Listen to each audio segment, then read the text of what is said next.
Thank you, Sister Malin. Muli po kaming lahat ay bumabati po sa inyo, mga minamahal na mga kababayan, mga kapatid mula Luzon, Visayas, hanggang Mindanao. At sa lahat po ng dako kung saan po tayo nakabase ngayon, magandang araw at magandang umaga po sa ating lahat. Purihin po ang Diyos na napakabuti po niya sa atin. Amen. Glory to God. Tayo po ay manalangin. O Diyos Ama, patuloy po kami na nagpapasalamat, nagpupurit, sumasamba sa iyong dakilang pangalan. Tunay nga na ikaw ay karapat-dapat na tumanggap ng lahat ng papuri at dakilang karangalan at pagsamba ng inyong mga anak. Maraming salamat po Diyos sa pagkakataon na tinipon mo po kami upang kami ay makakinig ng inyo pong mga salita dahil ito po ay kailangan po namin. Nang sa gayon o Diyos, lumago po kami sa pananampalataya at makapagpatuloy po kami na maglingkod po sa iyo, Ama. Maraming salamat o Diyos at hinayaan po namin na ikaw ay kumilos at gumalaw. Hayaan mo, Panginoong Espiritu Santo, na ikaw ang aming tagapagturo upang maunawaan po namin ng may kalinawan ang inyo pong mga salita. O Diyos, minsan pa ay ibinibigay po namin sa iyo ang lahat ng papuri at pasasalamat sa ngalan po ng aming Panginoong Hesus. Amen. Minsan pa nga po mga kapatiran ay palakpakan po natin ang dakilang Diyos na buhay. Purihin po ang Diyos. Napakabuti po ng ating Panginoon.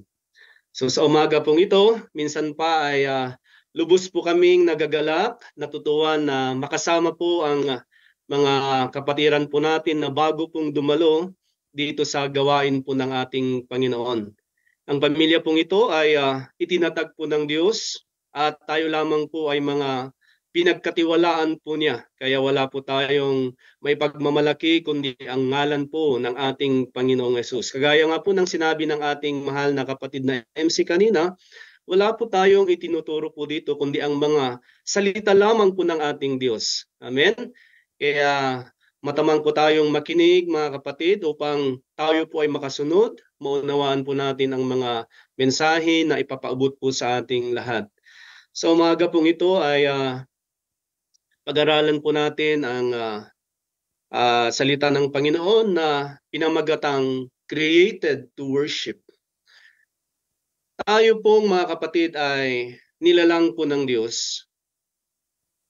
Hindi lamang po kumain, uminom, kundi meron po sa mas malalim po na dahilan tayo po ay nilalang po ng Diyos upang siya po ay ating sambahin, ating purihin. Kaya kung ikaw ay humihinga po ngayon, kapatid, kung ikaw ay nakakakita, kung ikaw ay nakakakilos, ay meron ka pong obligasyon, tayo pong lahat, para sambahin at purihin ang Panginoon. Amen! Dahil ang buhay po natin, ang kalusugan po natin, ang ating pandinig, ang ating paningin, lahat ng kabuuan po natin ay galing po sa ating Diyos. So lahat po tayo ay nilalang ng Diyos para po sa isang kadahilanan na tayo po ay magsamba at magpuri po sa kanyang pangalan. Dito po sa ating babasahin sa aklat po ng mga gawa, sa Acts chapter 17, okay, umpisahan po nating basahin dyan mula po sa verse 22. Paul then stood up in the meeting of the Areopagus and said, Men of Athens, I see that in every way you are very religious. Okay, medyo mahaba-haba po kung basahin po natin itong lahat mga kapatid. Kaya in between na lamang po ay medyo i-shortcut ko at ikwento ko po kung paano po ang pangyayari po dito. Dito po sa tagpong ito mga kapatid, si Apostol Pablo, siya po ay nandoon noon sa bansang Greece. Nagumpisa po siya sa parte ng Thessalonica, na kung saan po siya ay dinala po ng Diyos, napadpad po siya po doon dahil sa rason upang dalhin po niya ang mga salita ng Diyos at maipahayag po sa mga tao po doon. Doon po sa lugar na yon ay may marami rin pong mga Hudyo na katulad po niya, mga Israelita. At doon po itong mga Israelita na imbis na sila po yung susuporta po sa kapwa po nilang Hudyo, Marami po sa kanila ang hindi po tumanggap kay Apostol Pablo, ganun din po sa mga ipinapangaral po niyang mga salita ng Diyos. So in short, siya po ay lumipat po sa kabilang banda, doon po sa Berea. Doon naman sa Berea, ito rin po ay isang lugar sa Greece. Dito ay mababasa po natin, kung itutuloy po natin dyan, na itong mga taga-Berea po, mas inunawa po nila, mas tinanggap po nila ang mga salita ng Diyos at sila rin po ay nakinig na mabuti at nagsaliksik pa po sila upang mas maunawaan po nila ang mga salita ng Panginoon. Ngunit nang malaman po ito ng mga Hudyo na kapwa kababayan po ni Apostol Pablo, nagpunta muli sila doon at manggulo. Ayaw talaga nilang maipahayag ang tunay na salita ng Diyos. Kaya ang ginawa po ng mga mananampalataya sa Berea, agad-agad po nilang pinabiyahe at umalis po si Apostol Pablo at ito po ay nakarating po siya dito po sa Athens. Kaya ito po, nung nandun po siya sa Athens, parte rin po ito ng Greece. Kaya siya sa isang banda, sa isang araw po, siya po ay tumayo po sa pulong po ng mga Areopago. Itong mga Areopagites. Ito po ay binubuo po ng mga hukom at ng mga mambabatas, yung mga judges at yung mga lawyers na siya pong mga bumabalangkas po ng mga batas. Sa tagpo pong ito, ay bold po na tumayo po si Apostol Pablo sa kanilang kalagitnaan at nagsalita po siya. Kasi nung dumating po siya dito sa lugar ng Athens na ito, mas lalo pong nabagabag po yung kanyang damdamin, yung kanyang puso sa mga nakita po niya.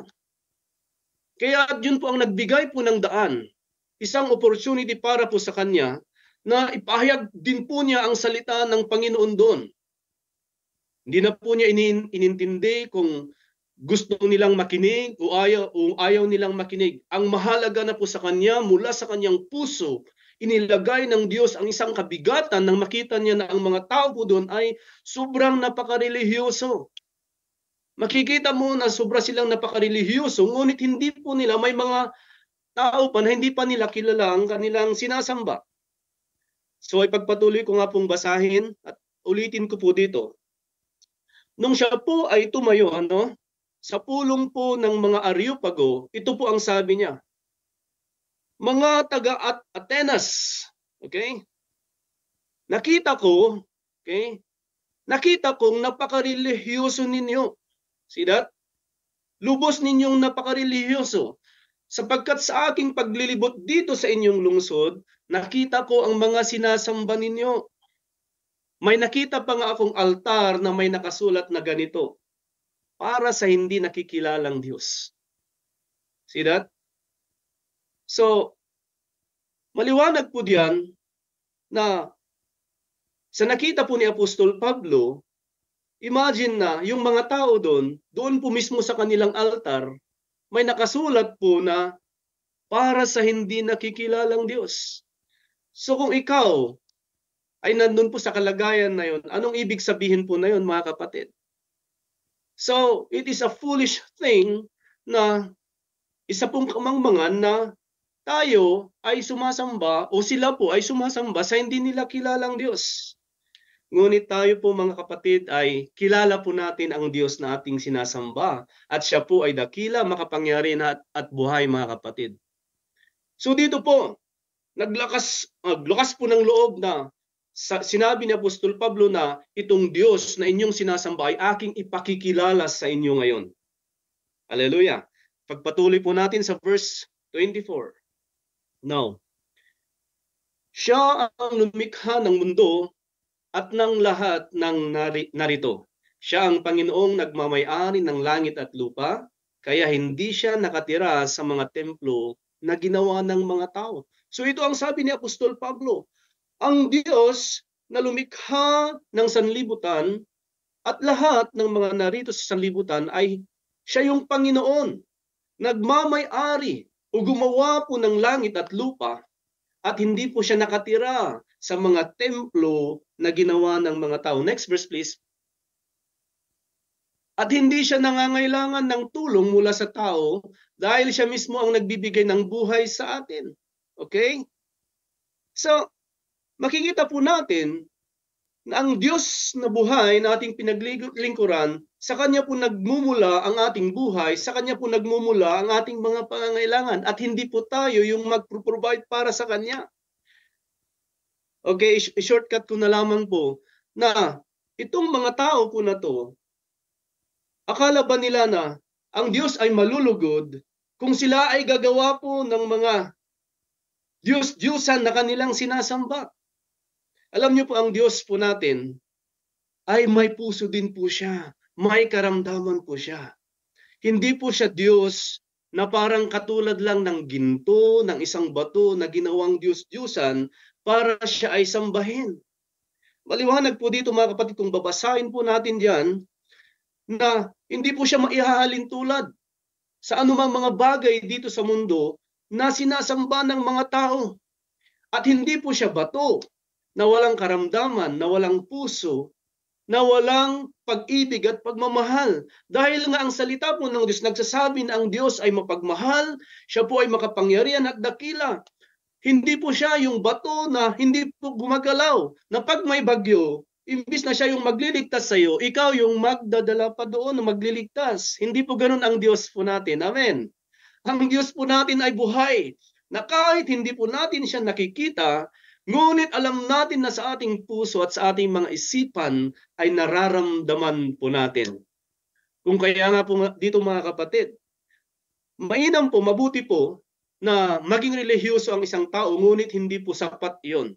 Kailangan po ang relasyon natin sa Panginoon, mga kapatid. Dahil ang ating pagiging makarelihiyoso ay hindi po sapat na magliligtas po sa atin. Ang kailangan po natin ay ang tunay po na relasyon sa ating Diyos.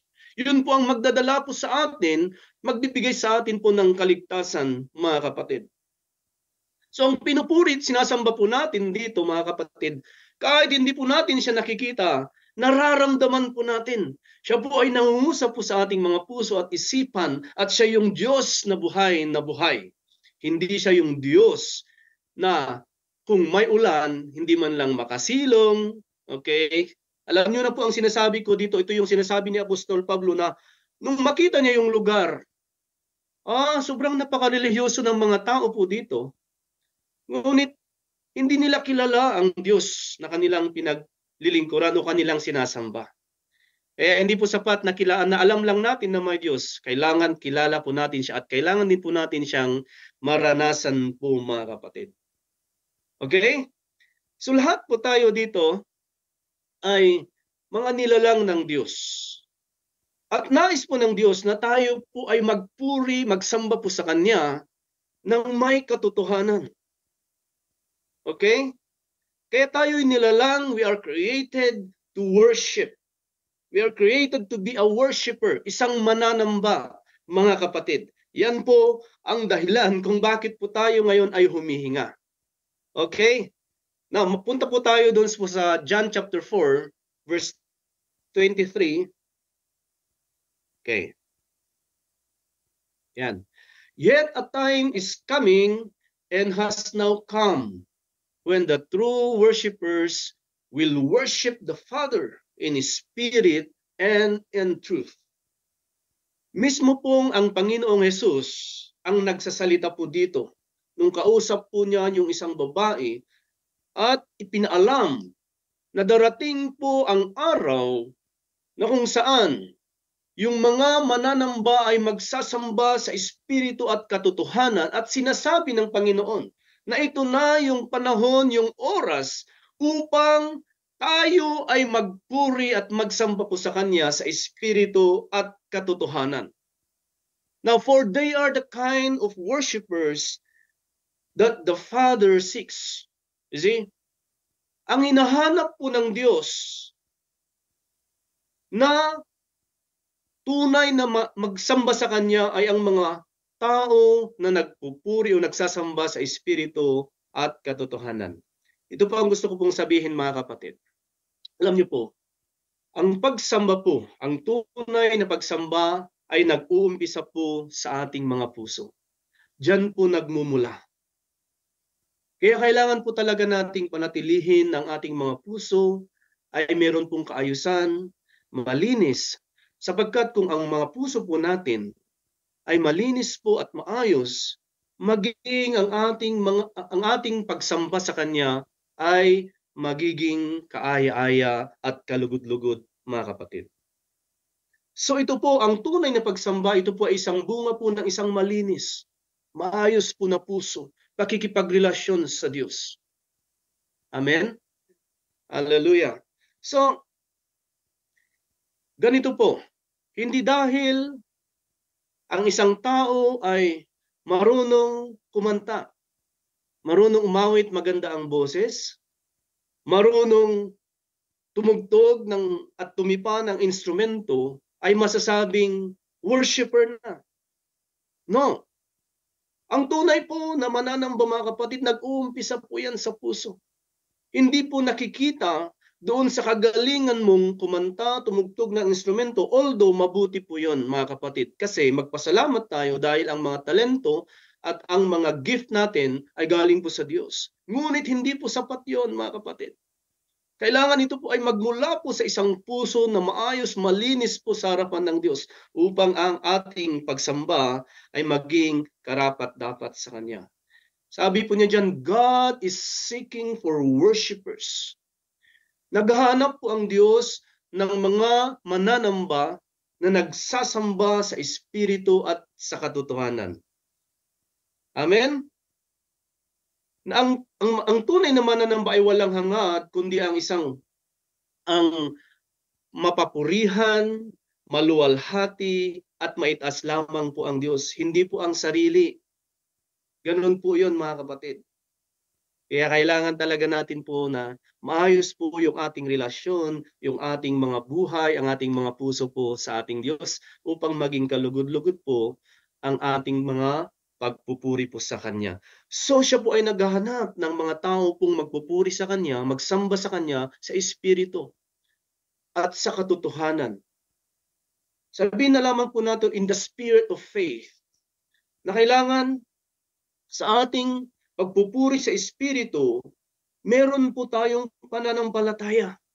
Dahil nalulugod po ang Diyos sa mga taong nagpupuri sa Kanya na meron pong pananampalataya na kahit hindi po natin siya nakikita, amen, alam po natin na siya po ay buhay na buhay. At ano ba po? Sa Espiritu po ng kabanalan. Ang Diyos ay sobra pong banal at napakalinis po ng ating Panginoon.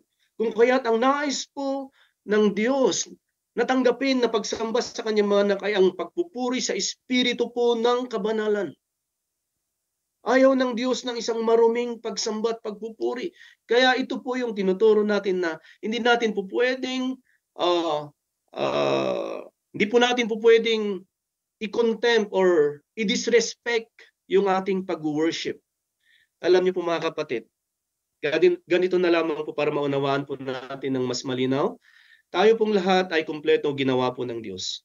Ang mga kamay po natin, kaya po tayo binigyan ng Diyos ng kamay upang gamitin natin na magpuri po sa Kanya. Hindi po ito gamitin para manuntok, hindi po ito ginawa ng Diyos para sumampal ng isang tao. Ginawa po ng Diyos ito para itaas po natin sa Kanya, gamitin natin para papurihan at sambahin po siya. Ang mga labi po natin ay hindi po ginawa ng Diyos upang magbanggit ng mga masasamang salita. Hindi po ginawa ito para ito ay magsumpa ng isang tao. Ginawa po ito ng Diyos. Kaya meron po tayong bibig, meron tayong boses para magsamba po sa Kanya. Ang mga paa po natin ay hindi po ginagamit na panadyak. Gamitin po natin tumalon at sumayaw para sa ating Panginoon. Hallelujah. Ganun po yun, mga kapatid. So, tayo po ay nilalang ng Diyos. We are created or we are born to worship. We are not born to be wild, mga kapatid. Kaya hindi tayo ginawa ng Panginoon para maging animal. Kasi kung ang kalooban ng Diyos ay create tayo para maging wild, edi ginawa tayong mga animal. Pero hindi po yun, mga kapatid. We are born, we are created to be a worshiper po, mga kapatid. Amen. Hallelujah. So, gamitin po natin, kaya sa pagpupuri po natin, mga kapatid, isa pong encouragement sa atin.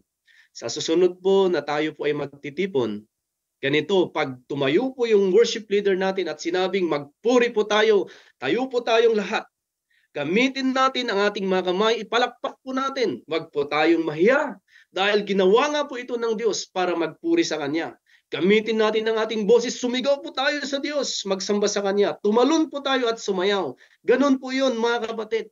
Doon po nalulugod ang Panginoon sa Kanyang mga anak na nagpupuri sa Espiritu at sa katotohanan. Amen? And in the spirit of righteousness, na napakabuti po ng ating Diyos at napakabanal, napakamatuwid po ng ating Panginoon. So nais po niya na sa espiritu po ng katapatan, espiritu po ng katuwiran ay tayo po ay magpuri sa Kanya. Kaya wag po nating gawin ang ating pagpupuri, pagsamba po sa ating Diyos ay kunwa-kunwari lang. Tutuhanin po natin mga kapatid, diyan po nalulugod ang ating Diyos. Ngunit kailangan po natin talaga mga kapatid na para magawa at magampanan po natin yan, ang tunay na pagsamba sa Diyos, kailangan din po na tayo ay malapit at meron pong ugnayan, relasyon po sa ating Diyos. Amen? Kailangan malapit po yung puso po natin sa ating Ama. Kagaya po ng isang ama sa natural at sa kanyang anak na meron po silang relasyon. Kaya kung ang isang anak ay malapit po sa kanyang ama, yun po, binibigay po ng Diyos yung kanyang mga pangangailangan at hindi po nahihirapan at hindi niya pahihirapan ang kanyang mga anak para ibigay ang kanilang mga kahilingan. So ganoon din po tayo mga kapatid. Alam niyo po, para maging mas maayos po at katanggap-tanggap yung pagpupuri at pagsamba natin sa ating Diyos, kasi nga tayo po ay nilalang upang magpuri sa Kanya, dapat ay maging may kaugnayan po tayo. So dito po sa mga bagong mga dalong mga kapatid po natin, alam ko po hindi po ito ang first time ninyong nakarinig. Maaring may mga nagpupunta na rin po sa inyo para maipahayag ang mga salita ng Diyos. Mabuti po yun mga kapatid. Magpatuloy po tayo. Ngunit ang mahalaga po dito, kung ikaw po ay hindi pa po lubos na talagang isinuko ang iyong buhay sa Diyos, mas mainam po na isuko po natin sa Kanyang ating mga buhay. Amen? Sa mga kapatiran po natin dyan, sa Rojas City Jail Female Dorm, mas nalulugod po ang Diyos na unang-una po na nakasuko po sa atin sa Kanya na maialay po natin na pagsamba at pagpupuri ay yung mga buhay po natin. Yung mga puso po natin. Doon po nag-uumpisa na ikaw ay nakarinig ng salita ng Diyos, nagkaroon ka ng panampalataya at mas mainam po na isuko po natin ang ating mga buhay sa ating Panginoon upang ang ating paglilingkod, ang ating pagsamba ay maging kalugod-lugod, katanggap-tanggap at kapuri-puri po sa ating Panginoon. At hindi lamang po sa kanila mga kapatid, kundi tayo pong lahat na naririto. Alam niyo po kung mga nagdaan ay hindi po natin talaga naibigay ang tunay nating pagsamba sa Diyos. Sinasabi po ng Panginoon, darating ang araw, panahon at oras na ang mga tunay na mananamba ay magsamba sa Espiritu at katotohanan at dumating na nga mga kapatid. Huwag po nating palalampasin ang pagkakataon po na ito na maibigay po natin sa Diyos ang tunay po na pagsamba. Kaya salamat mga kapatid at bago po tayo magtapos, para po sa ating lahat, sa mga sa mga hindi pa po nakatanggap sa ating Panginoon bilang personal po na Diyos at tagapagligtas, mainam po na i-establish po natin, umpisahan po natin ang isang maayos po na relasyon sa ating Panginoon. Amen?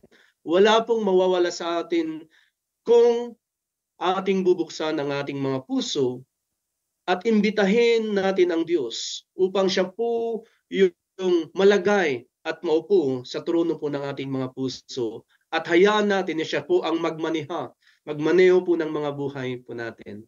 Amen? Salamat po sa Diyos at maaari po bang tumayo po tayong lahat at tayo po ay manalangin. At para po sa mga gusto pong tumanggap sa Panginoon, mga minamahal na kapatiran, kung gusto po nating malugod po ang Diyos sa ating pagsamba at pagpupuri, gawin po natin ito. Isuko po natin ang ating mga